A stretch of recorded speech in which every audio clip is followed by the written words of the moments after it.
This one is about using images, inserting images, finding them, cropping them, and fitting them onto a screen. Your flyer. This one is my Storytime flyer. In the fall, I started creating a theme. So it was fall story time. So I made it look like fall and I put a big fall tree. And then what I also did was each of these little images that I've inserted here are themes for our story times. So I plan our theme based on the season and I go out the 3 months of that season.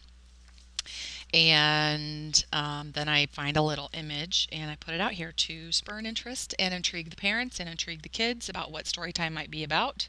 Because when I don't know about you, but when they come to my story time, they have no idea what we're going to do, what our themes are, what our craft is. So, in some ways, that's encouraging if you like mystery. In some ways, that's discouraging if it's something your child won't be interested in or can't do, like a food program where there might be allergy issues. So, this is a way that I started kind of communicating in advance what our story times would be about. And like I said, I create an overall theme or a look of the flyer with the use of color. I can change the story time picture, and I'll show you how to do that. Insertion of pieces, which these are the same color in originally, but you can manipulate that as well and change their colors. I think they're clip art stock images. I kind of always keep these the same, but I do change the color of them to fit with the theme. And then I find images, mostly from the internet, to be honest, because clip art is very limited, um, that go with the themes that I'm doing. So you could see we did bath time, we did bingo. Next week is Christmas. And then January, we're doing show and tell, Mo Willems. Ask your cat, answer your cat's question day, creativity day, Valentine's Day, Weatherman's Day, National Pancake Day, and Pants Day. So those are all the themes for the next couple of months. And then I found a Winter Wonderland image that I used down here, and then just inserted a box with some text. So piece by piece, I'll show you how I put this together. And say I was going to make this a series, which I am. I would come over here. You see, you have your slide sorter here. If you don't see it, it's probably just that it's collapsed. So roll over here till you see your sideways side to side arrow. Oops, that's not the one. That one with the two lines in between and the side to side arrow, and pull it out. And there it is. And then what I'll do is right click on the original slide and hit duplicate slide. Now I have exactly the same one, so I don't have to insert a whole bunch of stuff. I don't have to change a whole bunch of stuff. I can start from here. And say I wanted to prepare my springtime story time. So first what I would do, and this is an image off the web. Let me go to that. I simply went to images and typed in story time. And this is one of the graphics that came up. Right here it is. You can see here it is in its original colors. And I put it into PowerPoint and I manipulated the colors. And I did that by inserting it, right clicking it, and going to format. Then what I did is go to picture color here, look at your presets, and here's the original as it was when I copied it out of the internet. And then I wanted it blue for my icy theme, so I went to presets and selected blue. And then maybe for spring I will do green with a green background. Or maybe I will just pick green by itself, or purple.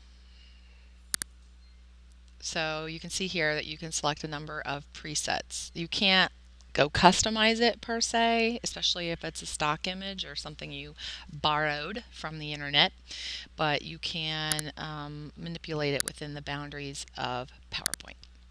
So maybe I will pick green, and instead of snowflakes, maybe I want leaves or buds. So maybe I'll insert clip art and see what we have for leaves.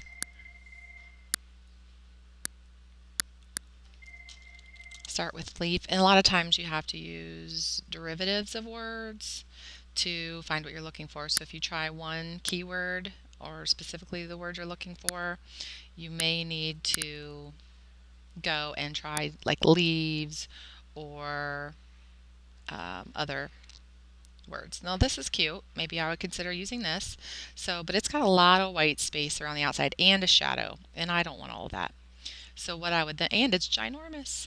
So what I would then do is go up here to Picture Tools, or it's already open, never mind. Go to Crop. If it wasn't open, you would just click on that pink bar for Picture Tools, go to Crop. Now what you see is your picture has changed. It has these black cropping borders. You would consider them basically scissors. That will cut this image down to size. And when you hover over it, you see that your cursor changes to a cutting tool. So I will cut it. Whoop, be careful. If you're cutting from the corners in particular, be careful because it's cutting from two sides at the same time. And you notice when I first went in, I started cutting off the right leaf. So I need to back it up, come in just inside. And the same way with the right, I want to pull up to the bottom of that leaf to get rid of all that shadowing. And then to get out of crop mode, I usually just hit escape on my keyboard, or you can go back and click on crop again. Now I need it to be a lot smaller, so I'm going to grab it here up here in its corner and make it small and drag it up here. And maybe I want it to look like the Storytime word is sprouting leaves. So maybe I'll turn it and bump it up as close as I can to the Storytime logo. Now here's the problem that you might run into, and I'm running into it here. This picture has a white boundary. There's nothing I can do about that. I can't crop it from the edge and get it right up against the leaf. That's not possible in PowerPoint. What's possible as far as cropping is what I just showed you. You can kind of take it in around the edges, but that's it. You can't get rid of any more of this white space. So you may have to maneuver the size and the spin on it until it does not interfere with your Storytime logo. So it's still cutting in there. If I view it a little bit bigger, you can see that it's cutting off the S right up here at the top. So I need to back it up a little more, and maybe I need to spin it a little more to get that boundary away from the S. Back it in maybe just at the bottom of the S. There. Now my S is sprouting leaves. And maybe I want to do the same with the Y. So I'll just, oh, I went too fast. Select, Control C, Control V, and then spin it again. And maybe I want it to come out of the Y this time and see if I can get it. Okay, so I've got it there, but now it's interfering with this top bar. I need to shrink it a little bit more. And it's interfering with the I. Oops, I made it bigger. And drop it down so it's touching. Select and then use Control and your arrow keys to make those teeny tiny little moves. And now my Y is sprouting leaves. And so on. One more time. I'll go to the E, and now maybe I have a little more room because I don't have quite as much to compete with here, and maybe it's growing out of the top arc of the E. So now, Storytime is sprouting leaves. It's green, it looks springy, great. Okay, moving on. I'm going to keep this the same every single time because when you're doing a series, it's good to have continuity. So in my last one, my Let's Play series, the time and date always stayed the same as far as how it looked, and the Let's Play logo always stayed the same. If you're doing a series, try to keep some continuity to it. So like story times, we're always doing them. They're absolutely a series. So try to keep some continuity. That way when they're looking for that story time flyer on your board, it always looks the same, especially when you have a lot up. When you have a lot coming up and you have a lot of flyers up, they'll always know your Storytime one because it has a similar look season after season. And the font I've used here is Cookies. I like that a lot for kids events. It's big and fun. And you can also stagger your font.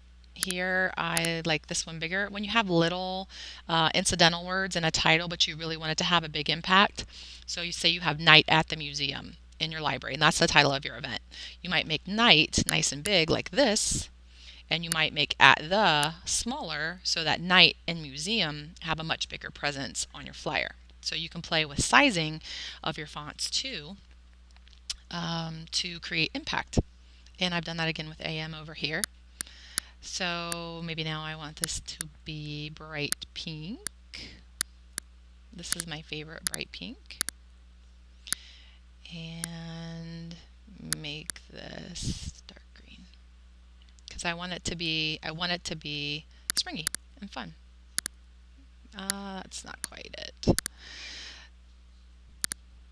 So now what I'll need to do is delete, and I'm just going to individually select and delete these pieces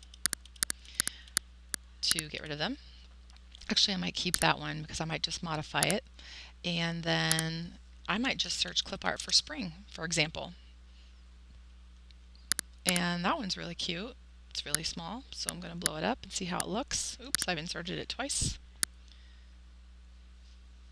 So say I might use spring like this and get rid of this circle, but keep the font, and and then just eliminate winter and drop spring over weekly themes, and maybe make that a little bit bigger, but still fitting between the S and the G as much as possible. Maybe if we unitalicize it. Nope, we're going to have to go smaller. 20 I don't like. I'm going to go to 22. See if I can get it edge to edge. And maybe tighten it up. There we go. Ta-da! So now I have my spring weekly themes, and my spring weekly themes will be ideas. So I might look for a light bulb, some ideas, and then Girl Scouts, because the Girl Scouts were founded on March 12th. So that's a good month for the Girl Scouts. Let's see what we have. Not loving. Let's look at her. Don't love it. Okay, if I don't see anything I love in clip art, this is a good example. I will go to the internet again and look for Girl Scouts. And the Girl Scouts that might come to story time might be brownies. Are they still called brownies? Yeah, that's not what we want, but those look good. So yeah, here's some little one. See, these are more child friendly. So instead of Girl Scouts, I did brownies. I'm simply clicking on that. I'm going to right click on it, hit copy, then minimize Internet Explorer, go back to PowerPoint, right click again inside my slide and hit paste. And there she is. Ta-da! I'm going to minimize her a little bit because I have my whole spring docket to get on here. And so I would continue searching like this. My next one is make up your own holiday. So I might type holiday and pick a mishmash of holidays if I can find one. Getting a lot of European stuff here. That's interesting. So if you just type in holiday, you get a lot of different stuff, and maybe I would want, that's very specific, one that is pretty much all inclusive or is obscure. Like this one, I'm sure is Cinco de Mayo, but it's fairly obscure. Some of them are fun to try to figure out. Celebrations. I can't find that one right away, so I'll move on. That one might take more time. Then we're celebrating the birth of Jumbo the elephant, which is April 9th. So this is adorable. I'll stick him in there, and so on. So I would just keep adding, and then once you get them all in, oh, he's really cute too, though. Okay, so once you get them all in, you may have 12 images like I had here. In fact, I should. Actually, yeah, 12. And then you may have to resize and play with your ordering and just keep dragging them around and resizing them until you have a bunch in there. So cropping, spinning, reducing and enlarging your images, grabbing them from the internet and grabbing them from clip art are the best way to work with and insert images.